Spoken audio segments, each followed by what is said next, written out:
voyez les amis? C'est pour ça que je n'aurai jamais de fonds d'investissement. C'est pas parce que ça se passe mal, c'est pas ce que je veux dire, n'ayez pas peur. Je suis pas en train de dire que je me suis trompé et qu'on est en bear market. Vous savez pourquoi je vous dis que c'est pour ça que je m'occupe de mon propre argent et de pas celui des autres, non, et pas celui des autres, et que je n'aurai, je pense, j'espère pour moi, et pour les investisseurs hein, à qui je détiendrai leur argent si c'était le cas, que je n'aurai jamais de fonds d'investissement, parce que c'est dans ces moments-là où je bloquerai tout le monde. C'est dans ces moments-là où je me prendrai pour Michael Burry, alors que je ne suis pas Michael Burry. Mais je ne sais pas si vous vous souvenez, dans The Big Short, lorsque il a shorté le marché de l'immobilier et qu'il a continué pendant longtemps à monter, à monter, à monter, alors que lui avait shorté, parce qu'il avait vu une anomalie, enfin il avait vu ce qu'il fallait voir tout simplement, et qui pensait même que tout le système était corrompu. Alors je pense pas du tout que tout le système du Bitcoin et des cryptos est corrompu. Mais voilà, c'est juste pour recontextualiser la chose. Vous vous souvenez de ce qu'il a fait? Il a bloqué tout le monde. Tous les investisseurs se sont mis à l'appeler. Non, c'est fini, rends-moi mon argent, c'est fini, t'es un fou, t'es un malade, on est en train de perdre trop de fric. Et qu'est-ce qui s'est passé au final? Il a bloqué tout le monde, il s'en est pris plein la gueule de partout. Hein, et je suis gentil parce que ça c'est le genre de choses où on peut avoir de graves problèmes. Hein. Imaginez-vous, vous confiez votre argent à quelqu'un.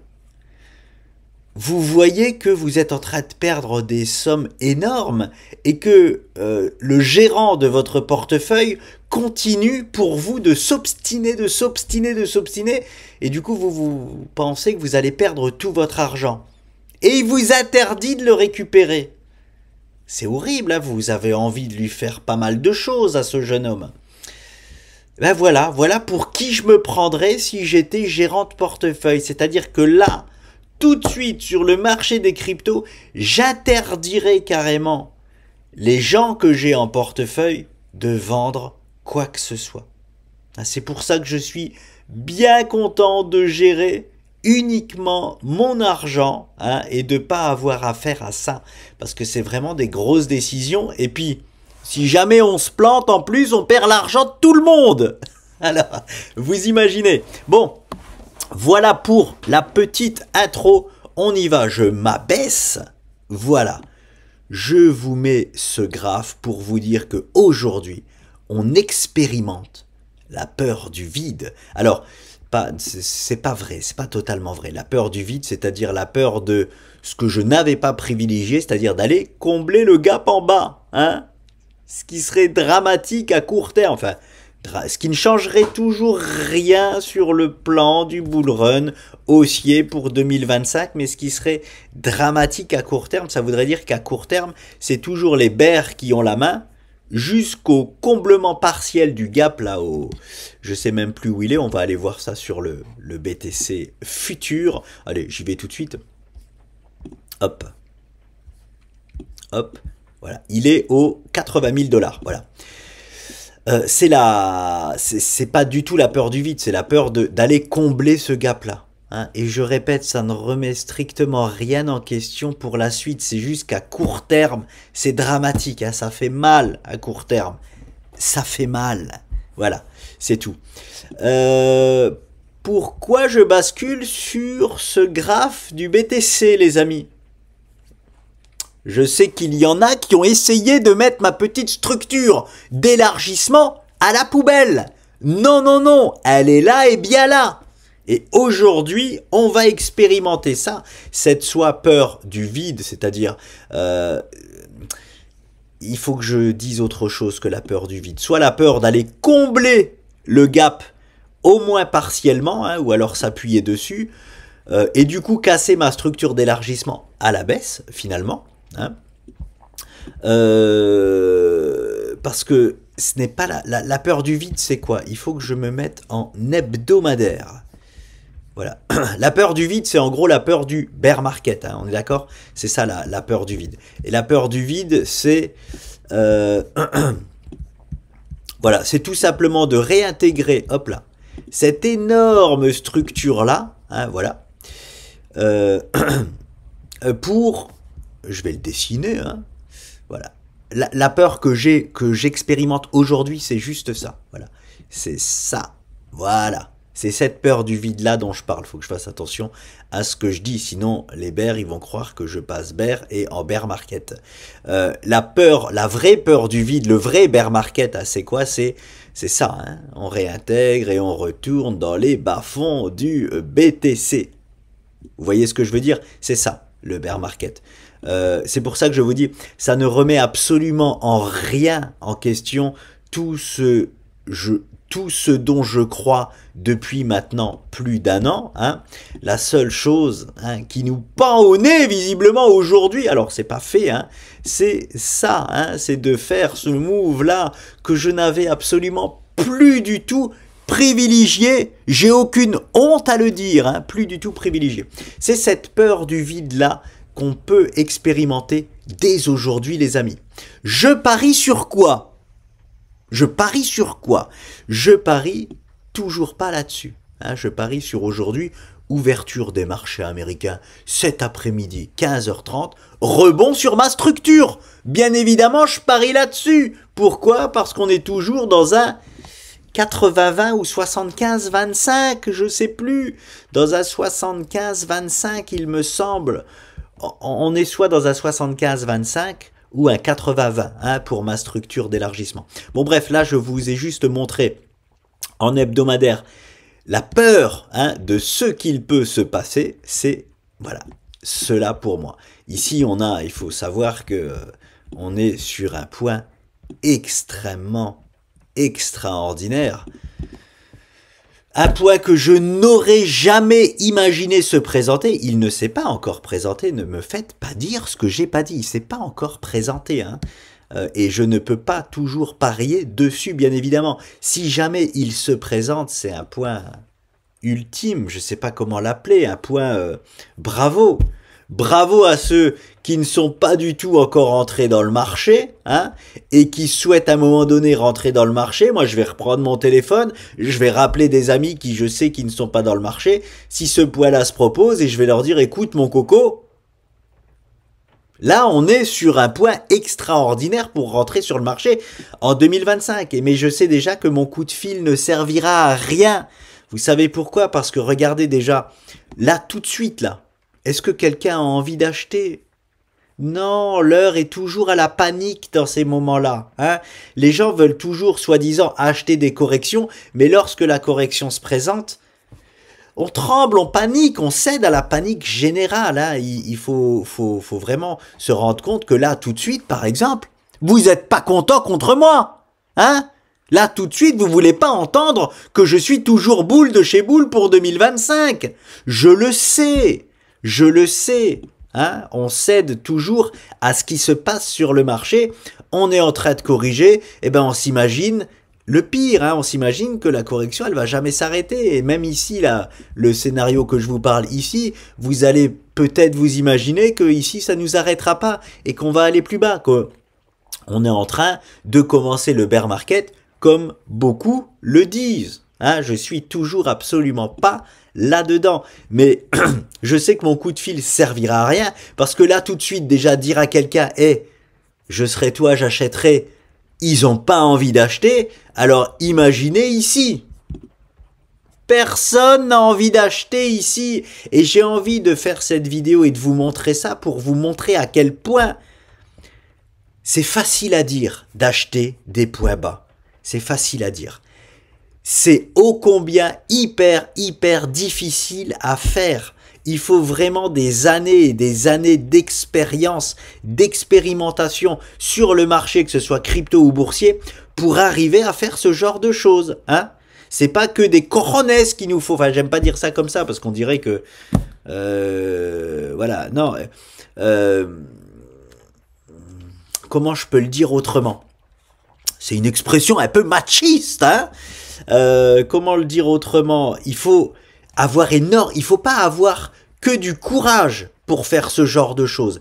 Il faut être sûr de soi, c'est-à-dire celui qui achète là aujourd'hui le marché crypto, peu importe quoi, hein, le marché crypto, il est sûr de lui. Hein, il n'a pas que du courage, c'est pas juste prendre son courage à deux mains et le faire. Non, il faut être sûr de soi, sûr de ses analyses, sûr de ce qu'on fait. Et pour ça, il faut beaucoup d'années d'expérience dans le trading. Hein, pas que une ou deux, il en faut plus. Voilà. Et il faut aussi avoir fait des années de ce qu'on appelle de paper trading, hein, d'expérience sans avoir mis nos deniers en jeu. Donc voilà les amis. Je parle juste de cette peur du vide là et non pas de cette peur du vide là-bas. Hein, c'est vraiment, j'essaye de faire au plus attention à ce que je dis parce que je me rends bien compte que des fois je me dis mais attends, il est bête ou quoi lui? Des fois je me dis ça, hein, je vous dis très honnêtement. Hein. Et en fait je comprends que j'ai peut-être pas assez bien expliqué les choses. Je préfère me dire ça, que j'ai pas assez bien expliqué les choses, plutôt que me dire de mais il est con lui ou quoi? Hein? Et non, c'est pas... Voilà. Hein, je préfère dire comme ça. Donc j'essaye de juste faire bien attention à ce que je dis parce que voilà. Donc pas de bear market toujours pour moi en vue, pas du tout. Hein. Seulement, hein, est-ce qu'on va aller combler partiellement ce gap que je n'avais pas du tout privilégié. Allez, je retourne sur le daily pour vous montrer à quel point la structure est encore aujourd'hui magnifique. Voilà. Cette structure daily H4 d'élargissement, hein, elle tient toujours la baraka. Elle est ici, on est en train... Allez, on va le voir en H4, c'est encore mieux. Hop là. On va aller le voir en H4. Voilà. J'ai remis des ellipses un peu partout pour vous montrer que hein, il y a voilà, c'est des touchettes parfaites. Hein, première touchette, deuxième touchette, troisième touchette, quatrième touchette, cinquième touchette. On déborde un tout petit peu ici, je ne la prends pas en considération. Sixième touchette, là-bas, on déborde, même en clôture, je ne la prends pas en considération parce qu'on ne confirme jamais quoi que ce soit. Que ce soit à la baisse ou à la hausse, je ne change, je ne touche absolument pas ma résistance et mon support. Et ça a mis du temps, ça a mis une plombe, dérive latérale pour bim, venir toucher aujourd'hui même parfaitement cette structure. Est-ce que c'était à privilégier ça? Je le rappelle, non. Hein, ce n'était pas à privilégier ce nouveau virage dans la structure. Eh ben, le marché nous l'a faite. Voilà, c'est chose faite à présent. Donc, est-ce que ça change quoi que ce soit parce que le marché nous a fait quelque chose? Alors, je vais juste étendre ça. Du mieux que je puisse le faire, hein, je regarderai. Allez, non, je le fais en direct. Hop, je mets d'abord en x1 pour être sûr de ne pas tricher. Voilà, hop, je le mets là et je le mets maintenant en x4. Voilà. Il faut savoir que je vois beaucoup de gens mettre des grosses lignes comme ça, x3, x4, x5, pour s'arranger un peu, hein, voilà, pour faire croire par exemple à une touchette parfaite, mais le trait il est tellement énorme que on ne sait pas si ça a vraiment parfaitement touché. Je me mets toujours en x1 hein, sur les lignes que je mets, et après je les mets en gros juste pour mieux les voir, c'est tout, pas du tout pour tricher. Vous pouvez me dire ce que vous voulez sur moi, hein, j'ai raison, j'ai tort, je suis nul, je suis bon, aucun problème avec ça, mais je ne suis pas un tricheur, ça c'est clair et net.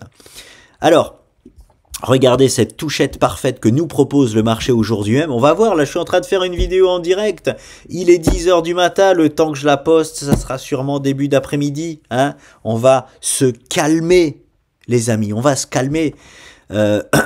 Voyons si ce niveau tient. Hein, on est voilà, moi je peux pas privilégier autre chose que ça. Et en plus ça fait un superbe. Alors il y a quelque chose qui m'embête, hein, c'est ce gap. Hein, on a ouvert un gap baissier ici là quand même. Alors bon, ça m'embête et ça m'embête pas trop parce que je vais essayer, je vais faire quelque chose en direct. Hop, hop, hop. Oui, bon, non, il m'embête pas trop, ce gap. Hein. Voilà, quand je dis il m'embête, c'est que les gaps, ça peut être des gaps de continuation, ils se retrouvent au milieu du coup de la tendance. On va faire la même jambe haussière ou ici baissière que ce qu'on a déjà fait. Mais regardez la toute petite jambe baissière que c'était, bah, on a déjà fait la même jambe baissière en venant faire cette touchette à peu près cette touchette parfaite sur mon support de ma structure principale. Quand je dis à peu près, c'est parce que je pense pas que la taille soit vraiment parfaite avant le gap. Je vais me mettre en x1, voilà. Hop, si vous voyez ma tête de près, c'est tout à fait normal. Non, si, regardez ça, c'est parfait. Voilà. On a déjà fait la même jambe baissière, donc en fait, ce gap baissier ne me dérange pas. Voilà. Mais une journée, voilà, une journée fringante, c'est pas du tout le bon mot, mais voilà, une journée très ultra intéressante. J'avais dit dans ma dernière vidéo qu'on est à l'aube au balbutiement d'un move. Alors là, j'ai eu raison, mais j'ai eu tort. Hein. J'ai eu raison sur le move. Oui, mais j'ai eu tort sur le fait que pour l'instant, il n'est pas à la hausse le move. Hein. Il est à la baisse. Hein? Bon, j'ose espérer que c'est un parfait piège, encore une fois, à bear. Regardez, hein, pourquoi ça peut être un parfait piège à bear. Je me mets sur le BTC normal. Sur le BTC normal, par exemple, tout le monde voit, personne voit, enfin, à part vous, hein, bien évidemment, mais très peu de monde voit ma structure d'élargissement. J'en suis absolument persuadé. On voit pas ces figures-là. Ces figures-là, on n'y prête pas assez attention. On voit plutôt toujours ça. Hein, je vous montre. On voit ça. Voilà, ce possible double top, hein, voilà, et qu'on est en train là aujourd'hui de casser à la baisse. Je vous assure que, allez, sans vouloir exagérer, 8 à 9 personnes sur 10 voient ça, plutôt que ma structure d'élargissement que je vous montre. Ma structure d'élargissement, je l'ai même pas vu passer nulle part que... Enfin bon, après je suis pas à la recherche de voir ce que les gens pensent du BTC et trucs. Enfin bon, je l'ai vu nulle part, ma structure d'élargissement. Dites-moi si vous l'avez vu quelque part, mais je l'ai vu nulle part. En tout cas, les gens n'y prêtent pas attention à ce genre de choses. C'est pour ça qu'elles sont hyper piégeuses, ces structures-là. Oh, excusez-moi, j'ai poustillonné en même temps. Hyper piégeuses. Hein. Donc là, on est en train d'expérimenter pour tous ceux là qui voient un retournement de marché, cette peur du vide là, hein, cette peur du retournement, mais moi personnellement, non, hein, je suis toujours sur ma structure. Tiens, je vais la faire apparaître ici, hop, voilà, que je me trompe pas, elle prend naissance ici, là, oui, hop, et ça donne quelque chose comme ça, voilà. Je vais la mettre en gras, et du coup, regardez ce piège exceptionnel, hein, qui fait que tout le monde pense que ah ça y est on part à la baisse, mais non, on est rattrapé par cette structure là magnifique depuis longtemps, qui fait en fait le classico crypto, un faux move baissier pour finalement partir à la hausse. Je le dis à demi-mot, j'en ai un peu marre. J'en ai un peu marre de vous dire qu'on va partir à la hausse, alors qu'on fait que de stagner, et même là, au moment où on propose un move agressif, on me le propose encore à la baisse. Hein, je sais que vous devez en avoir marre, même moi j'en ai marre là, même moi j'en ai un peu marre, ça y est, hein, j'ai envie qu'il y aille le marché. À un moment donné, j'ai envie qu'il y aille. Donc bon, j'espère vraiment, hein, de tout cœur que nous sommes là-dedans, sinon ça va être le timing normal de d'habitude, c'est-à-dire pas avant avril, en moyenne. Hein, c'est chiant, il va falloir attendre encore une plombe. Hein, et notre compte, il va saigner encore à court terme. Mais voilà, cette peur du vide-là, c'est juste ça pour moi. C'est-à-dire que nous sommes finalement, j'avais timé un timing de février, là. Enfin, j'avais pas timé, le marché nous avait présenté un timing de février.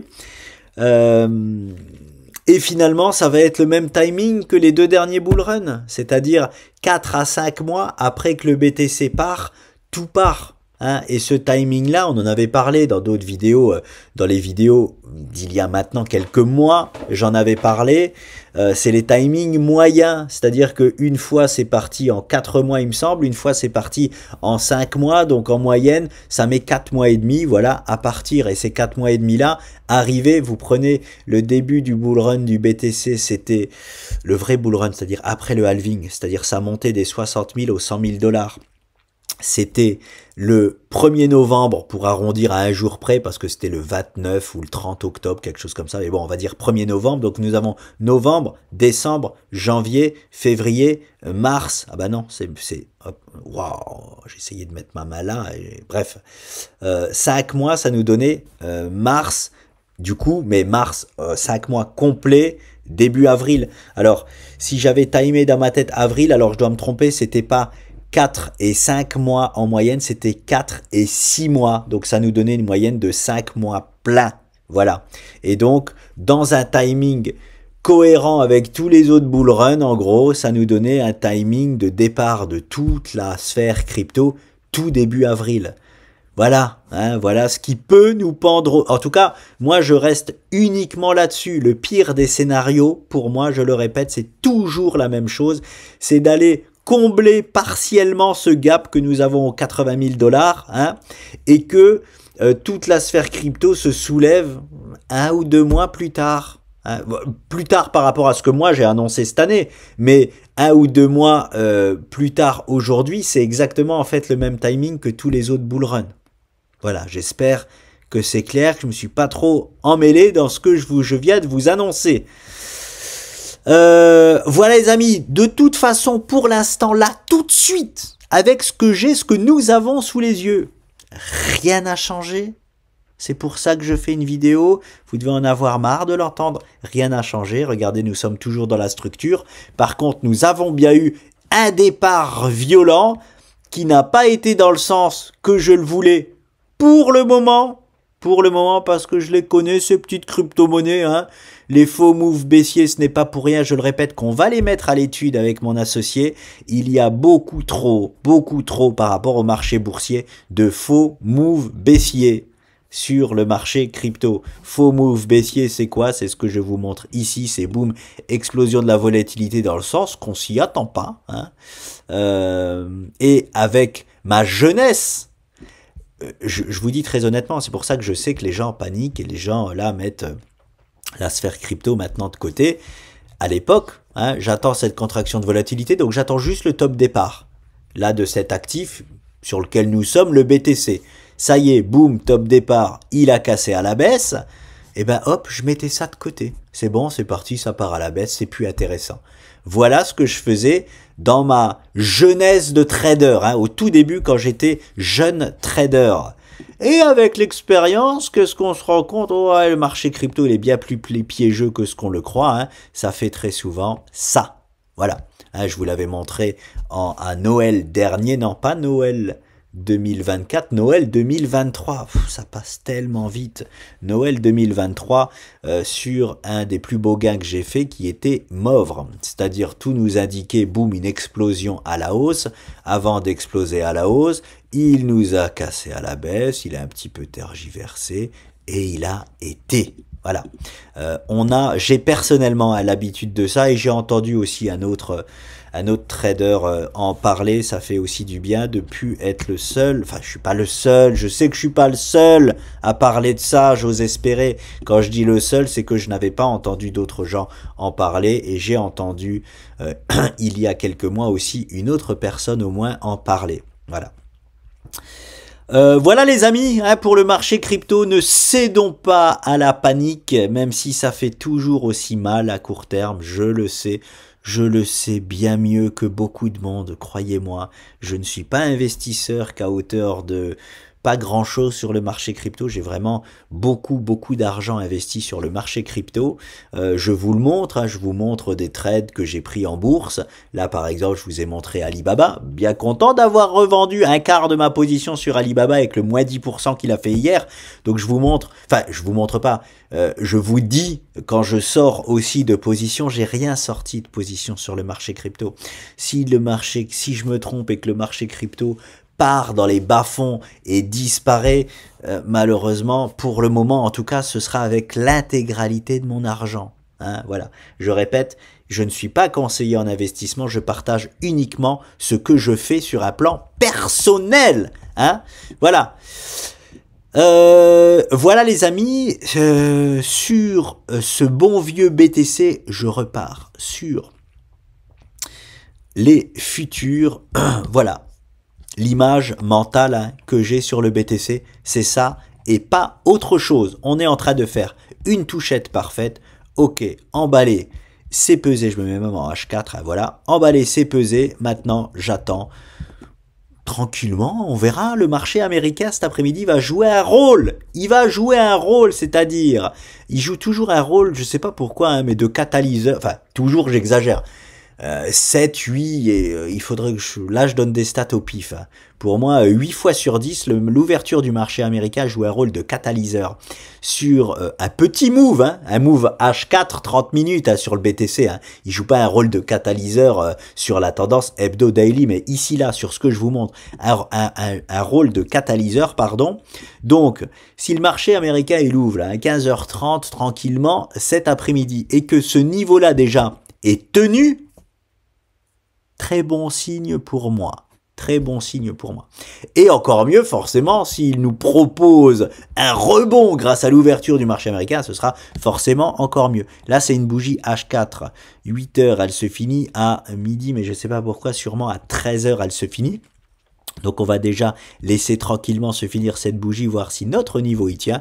C'est le niveau, les amis, à surveiller. Si il ne tient pas, hein, c'est ici pour moi que l'on se dirige. Enfin, pour moi, je suis sûr et certain, et là je parle de moi, que le marché va chercher uniquement ce niveau-là. Ni plus, ni moins. En plus, alors d'ailleurs, je l'avais pas fait, hein, parce que c'est une structure qui nous propose entre 75 et 80%, je crois que c'est 80%, 80% de chances de partir à la hausse. Donc je n'avais pas calculé ça, mais je vais le faire maintenant. La plus grande variation, ça serait du coup celle-ci. Juste voir, juste faire un point là-dessus. Ouais, je vais rester là, je vais prendre la variation à l'intérieur de la structure, voilà. Hop, je vais diviser ça par 2, parce qu'en fait, les objectifs d'atteinte de cette figure-là sont dramatiques. Hein. Ils sont tellement faibles. Voilà, ça fait ça à peu près. Je vais checker ça. Voir si on est à peu près à la moitié. Ah non, c'est un peu trop. Hop, j'abaisse un petit peu. Voilà. Hop. J'enlève ça, je reteste pour voir. Je vais vous dire pourquoi je fais ça. C'est pas juste pour m'amuser. Ok, on est bon.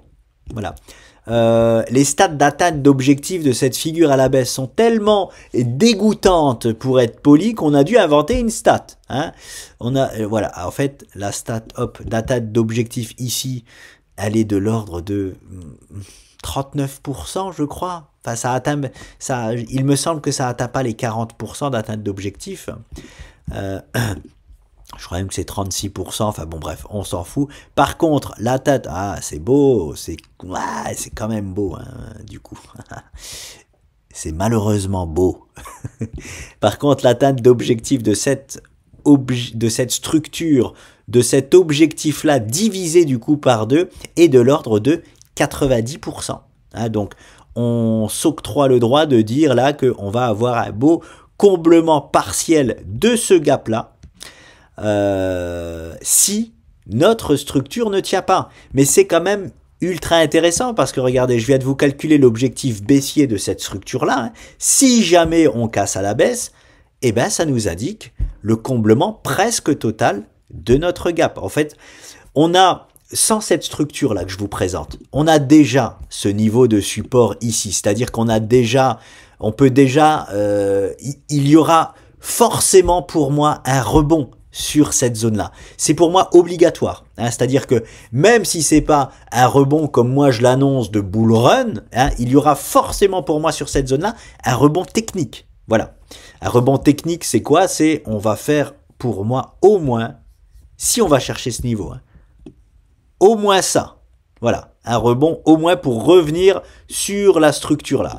Très clairement, c'est le minimum syndical du minimum. Et en plus de ça, on a les objectifs baissiers de cette structure-là. C'est encore un truc en plus. On n'a même pas besoin de ça pour savoir, entre guillemets, si vous savez pas ce que c'est des guillemets, savoir, entre guillemets, qu'on va avoir un rebond ici, on n'a pas besoin de ça, mais on a ça en plus. Voilà, écoutez, tant mieux pour nous. C'est quand même intéressant de voir que l'objectif, comme par hasard, il est dans ce gap. Bon, allez, je l'enlève. J'ai pas envie que ça se passe quand même, donc je vais enlever tout ça. C'est juste pour vous dire que si ce niveau tient pas, on va malheureusement expérimenter le niveau du gap. Je répète quand même, dans 100% des cas, on est à chaque fois revenu partiellement combler le gap de rupture qui nous a déclenché le bull run. Donc c'est pas grave, c'est pour ça que je tiens à faire cette vidéo et redire ça. Ce n'est pas grave d'aller même là-bas, c'est pas grave. Ça c'est à chaque fois passé. Malheureusement, on n'a que 2 occurrences. C'est pour ça que je dis pas, et j'aime pas dire dans 100% des cas quand on n'a que 2 occurrences, mais le marché des cryptos, il est jeune, et quand le Bitcoin est parti en bull run, ce que j'appelle le vrai bull run, c'est-à-dire après le halving, les 2 fois, parce qu'il a fait 3 fois, mais il y a une fois, il n'a pas ouvert de gap, et les 2 dernières fois, 2016-2020, il a ouvert un gap haussier, au moment du démarrage de son bull run. Les 2 fois, il est revenu combler son gap. Partiellement ou voire même totalement. Enfin, ça se joue au pixel près, il faut que je vois, mais pratiquement totalement en tout cas. Donc, est-ce que ce serait grave là d'aller chercher ce gap-là? Non, ça c'est quand même à chaque fois passé, à chaque fois qu'il a ouvert un gap de rupture, parce que ça c'est un vrai gap de rupture que nous avons ici. C'est-à-dire, ça nous a permis de lancer donc notre vrai bull run après le halving, et en plus de ça, je le répète, c'est un gap visible en hebdomadaire, les amis, sur l'intégralité de, sur une structure qui est faite depuis 2021. Donc sur cette énorme structure-là, ça veut dire non seulement je me barre pour faire mon bull run 2025, mais en plus de ça, je me barre en te cassant, en faisant un gap d'une double structure. La structure principale de 2025 qui était celle-ci, où on me disait déjà que on était bear de chez bear et qu'on allait to the par terre, et en plus de ça, il nous fait un gap de cette énorme structure-là. C'est placé idéalement, on est obligé de classer ce genre de gap dans des gaps de rupture. C'est ça et pas autre chose. Donc ces gaps de rupture, je répète, ils sont voués pas du tout à être comblés totalement, mais en tout cas, ils sont voués pour jouer un gros rôle de support. C'est pour ça que cette zone-là est notre zone de support principale de chez Principal. On en a déjà une belle avec ce que le BTC nous a fait à l'heure actuelle sur le BTC. C'est une très belle zone de support. Et là, on a encore, là, ici, on a une dalle béton. Voilà, je sais pas comment vous le dire autrement. Ici, là, les 80 000 $ du BTC, allez, je vais même imaginer le comblement total du gap avec conjointement avec la ligne bleue que vous voyez là, les 78 000 $ du BTC, c'est une dalle béton. C'est une dalle béton. Attention, pour 2025. Voilà les amis. C'est tout. C'est tout pour le moment. Est-ce qu'on peut voir autre chose? Alors bon, sur la sphère crypto, ça sert à rien de voir autre chose. Est-ce que je peux voir autre chose en bourse et si c'est passé? On a eu une belle journée rouge hier aussi en bourse. Ce début de semaine, il est à la baisse, que ce soit sur les cryptos ou sur le marché boursier. Coinbase, oui, je voulais vous montrer Coinbase. J'ai bien fait de réfléchir un peu. On arrive sur un point exceptionnel sur Coinbase. Bon, après, c'est normal, le BTC, il est en déconfiture, donc Coinbase est étroitement lié à la déconfiture du BTC. On est en train, alors je suis en perte pour le moment sur Coinbase, comme je vous l'ai dit, voilà, j'ai acheté déjà les 257 $ sur Coinbase, je suis obligé de les acheter, c'est une faute professionnelle de ne pas les acheter. Je vais répéter tout ce que je disais sur Coinbase, je sais que les 257 $, je savais qu'en les achetant, ce n'était pas le point parfait. Hein, je répète ce que j'avais dit à l'époque. Le point idéal parfait de Coinbase, c'est cette zone-là. Hein, c'est de revenir... Alors, je ne sais plus comment je l'ai mis. Ah oui, oui. Non, c'est un gap.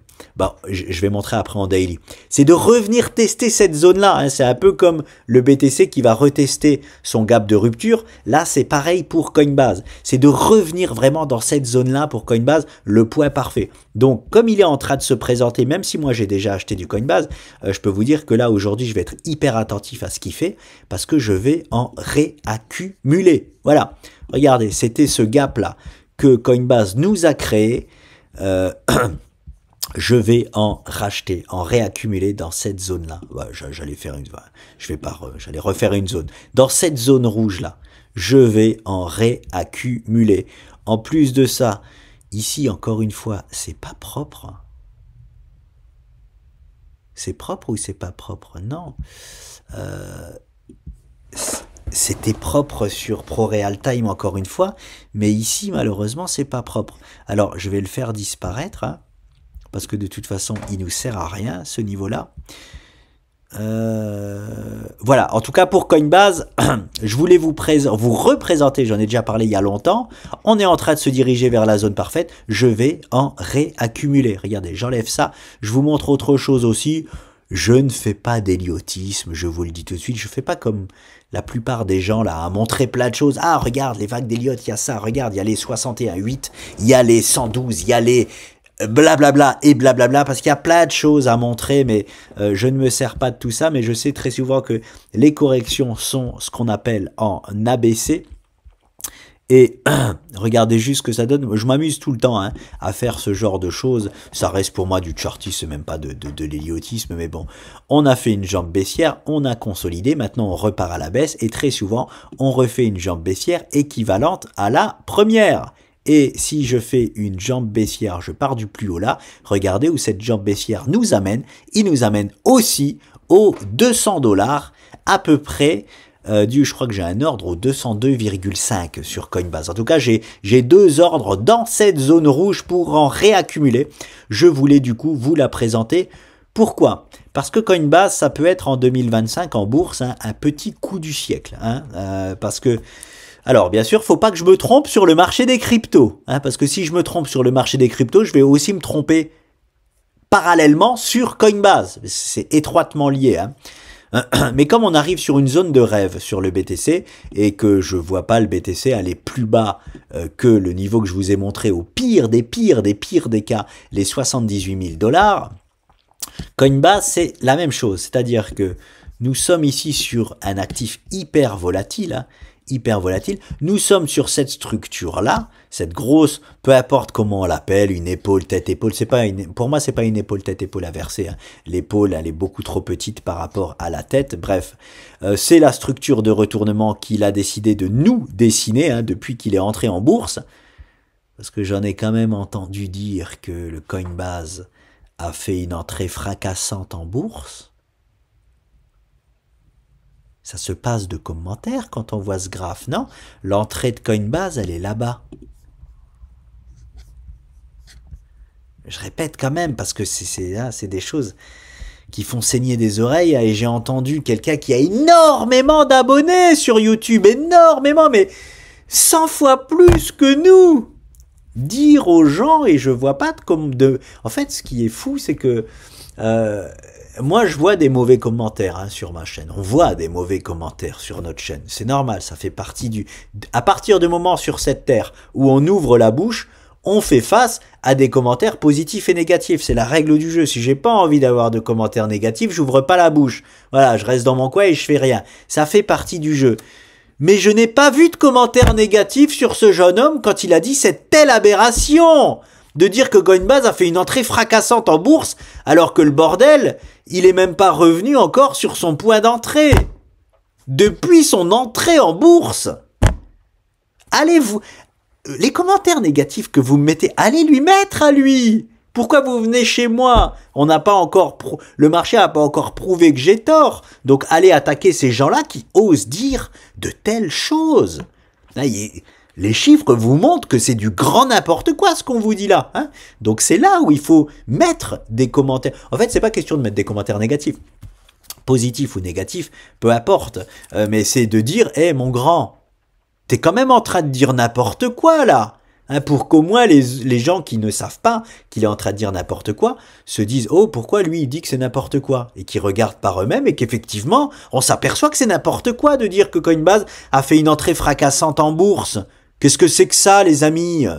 Oh, bref, donc Coinbase, pour moi 2025 c'est très simple, hein, c'est ça, hein, je m'attends à ça, voilà, une belle jambe haussière sur 2025, donc si j'arrive à le prendre au plus proche, vraiment au plus proche, parce que c'est un actif hyper volatile, en gros mes R, c'est-à-dire mon risque dessus, c'est à chaque fois, j'ai du mal à faire des R qui sont moins volatiles que 15 à 20%. C'est tellement volatile, c'est-à-dire que je prends à chaque fois un risque de perdre 15 à 20% de la somme que je mets. Mais pas là. Là, sur le niveau sur lequel Coinbase est en train de venir, je vais pouvoir me faire un risque petit, hein, me créer ce qu'on appelle un ratio risque petit, ce qui fait que je vais pouvoir investir beaucoup plus d'argent dessus. Hein, c'est à ça que ça sert. Les stop-loss, en fait, ça sert vraiment à se créer ce qu'on appelle un levier naturel. Il y en a, ils font du levier qu'il faut pas faire, hein, les leviers x3, x5, x10 là sur les cryptos. Je sais même pas comment ça peut exister. Hein, comme si il n'y avait pas assez de volatilité sur le marché crypto, on met des leviers. Bref, ça nous crée un stop loss très très bien placé, bien resserré, pas n'importe comment bien évidemment, fait que on peut se créer un levier naturel, c'est-à-dire qu'au lieu de mettre, je vais vous prendre un exemple bidon, au lieu de mettre 1000 € sur Coinbase, je vais pouvoir mettre peut-être 3 à 4000 € dessus. Hein, c'est pas rien. Bon, je peux pas rentrer dans les détails de tout ça, c'est beaucoup trop complexe. Et tout ça fera partie de notre partage de connaissances qui, ça y est enfin presque fini. On prépare les vidéos là pour vous présenter hein, pour vous présenter tout ça, mais bref, c'est trop de temps hein, pour partager ça juste en une vidéo comme ça ici. Donc, point exceptionnel qui arrive sur Coinbase. Je répète, je suis en perte pour le moment sur Coinbase. Hein. J'ai acheté les 250 $ environ pour le moment. J'étais en construction de position. Je répète, pourquoi j'étais obligé de le faire? Parce que on était sur un point parfait là ici. Pas le point idéal que Coinbase nous montrait, mais je vous dis, hop, je vous montre ça comme ça. Si j'étudie le marché dans un an et que je vois Coinbase comme ça, et que je vois que Coinbase derrière ce move-là, il nous a fait ça à la hausse. Je me dirais à moi-même, mais attends Nico, qu'est-ce que tu as fait là? Pourquoi tu n'as pas acheté Coinbase ici? C'était un point idéal d'achat. Vous voyez pourquoi je vous dis que j'étais obligé d'acheter ce point-là. Je savais pertinemment que ce n'était pas le point parfait de cette année sur Coinbase. Le point parfait est en train d'arriver, je le répète. Mais si je ne prends pas ce spot-là, en construction de position, je me mange les noisettes si jamais Coinbase rebondit ici et part to the moon. Hein, je me mange les noisettes, graphiquement parlant. Donc, j'achète ici. Et si jamais mon point ultime parfait se présente comme il est en train de se présenter, je réinjecte, bien évidemment. Donc voilà. Et si je me plante, eh ben, ça fait mal, hein, comme tout trade perdant. Bien évidemment, c'est les risques du métier. Je le répète, je ne vois pas comment je peux me tromper, que ce soit sur le marché crypto ou sur Coinbase, mais c'est toujours pareil, c'est pas moi qui fais la pluie et le beau temps sur le marché. Des fois, je me trompe, et quand on se trompe, comme le dit si bien Michael Burry dans son film, il dit exactement, je vois pas comment je peux me tromper. Mais en même temps, quand on se trompe, ben, on sait pas qu'on se trompe, quoi. Hein? C'est tellement vrai, c'est tellement con comme phrase, mais c'est tellement vrai, hein? J'en suis un peu au même point aujourd'hui sur le marché crypto. J'ai pas honte alors je ne me prends absolument pas du tout pour Michael Burry, hein, mais j'en suis aujourd'hui au même point que lui au niveau de cette réflexion qu'il y a dans le film. C'est-à-dire je ne vois pas comment je peux me tromper que ce soit sur le marché crypto ou sur Coinbase. Hein, je vois pas comment c'est possible, mais peut-être que ça se passera parce que je ne suis pas Michael Burry, tout simplement. Donc on verra ça. Je suis pressé de vivre vraiment cette année 2025 avec vous, si vous êtes encore là, hein, bien évidemment. Ça va être palpitant. En tout cas, je compte cette année. L'année dernière déjà j'ai fait la plus belle perf. 2024 c'est la plus belle perf sur mon portefeuille. Bon c'est normal avec les années forcément on s'améliore et voilà il y a des erreurs qu'on fait plus, on prend plus de risques donc c'est pour ça que notre performance augmente. Mais cette année 2025 là, je veux pas faire mon meilleur record depuis que je suis dans le trading. Je veux exploser mon meilleur record. Hein, alors pas n'importe comment, je fais pas n'importe quoi, hein, parce que pour exploser un record, il y a juste à prendre beaucoup plus de risques et on peut exploser un record, mais on peut aussi être broke, hein, c'est-à-dire se broke, c'est-à-dire plus de bankroll, hein, c'est fini, on n'a plus rien, hein, donc c'est pas du tout ce que je fais. Donc voilà, je veux cette année 2025 exploser la meilleure perf de mon portefeuille. Ne me demandez pas, je vous dirai pas c'est quoi. On n'est pas là pour en mettre plein la vue aux gens. Je vous dis juste que 2024, ça a été la meilleure perf que j'ai jamais faite sur mon compte trading. Voilà. Et en 2025, je compte exploser littéralement ce record. Donc, et j'ai hâte de voir ça avec vous si vous êtes là cette année 2025, hein, tout simplement. Hein, on verra si je l'explose ou si je rends au marché tout ce que j'ai gagné en 2024. J'en rigole, mais si je rends l'intégralité au marché de ce que j'ai gagné en 2024, je serai pas content. Je vais pas manger grand chose en 2026 surtout, parce que quand on est trader, faut savoir que faut toujours avoir un an d'avance. On gagne, par exemple, ce qu'on gagne en 2024 nous sert pour l'année 2025. Hein. Au minimum, faut avoir un an d'avance. Voilà. Et ce qu'on va gagner en 2025 va nous servir pour 2026 et blablabla et blabla. Donc si je gagne rien sur 2025 ou des clopinettes, je vais pas manger grand chose en 2026. Je vais devoir aller me chercher un taf au coin de la rue. Et ça, je n'ai pas envie. Hein. Donc, voilà les amis, c'était juste une petite parenthèse sur Coinbase. Je vois un point parfait arriver. Je vais le saisir, je vais continuer à construire ma position sur cet actif pour 2025. Moyen, j'appelle pas ça du long terme, hein. Je parle là, Coinbase pour moi c'est juste pour l'année 2025. J'appelle ça du moyen terme, voilà, c'est pour ceux qui le long terme c'est plusieurs mois, alors c'est du long terme, mais moi j'appelle ça du moyen terme. Long terme pour moi c'est sur 4-5 ans, voilà. C'est ce que je voulais me créer sur les cryptos. Je m'étais acheté un petit wallet sur les cryptos, ouais c'est un wallet hein, qu'on appelle ça, oui. Une ledger, une clé ledger sur les cryptos. J'avais mis des cryptos dessus et je m'étais dit ça c'est pour le long terme, j'y touche plus. Quand je vois la réalité du marché, je trouve que c'est n'importe quoi de faire ça. Hein, voilà. Alors, bien sûr, hein, les gens, ils vous diront toujours la même chose. Ah, si tu avais acheté du BTC quand il valait 1 dollar, eh ben, t'aurais fait fois 100 000 aujourd'hui. Ok. Mais si tu avais acheté du BTC à 1 dollar et que tu l'avais vendu à 1000 et que tu en avais racheté après à 10 dollars et que tu en avais vendu à 50 000 et que tu en avais racheté après à 10 000, t'aurais pas fait fois 100 000, t'aurais fait fois 1 million. Hein.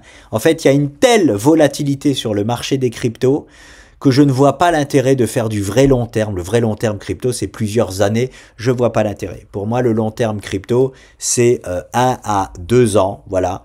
Là, c'est cette année 2025 et c'est tout.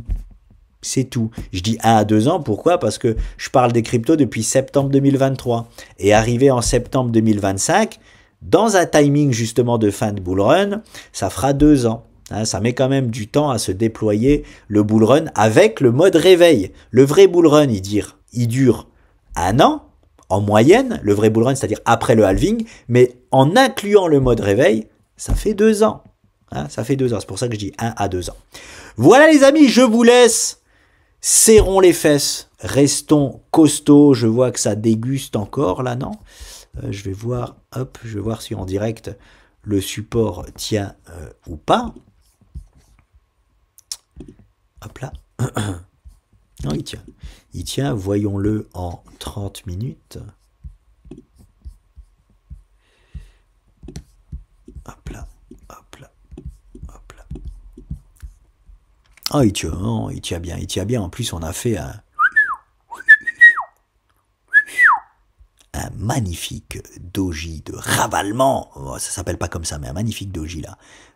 Sur notre support. C'est bon signe, les amis. C'est bon signe pour un rebond court terme. Je vous laisse.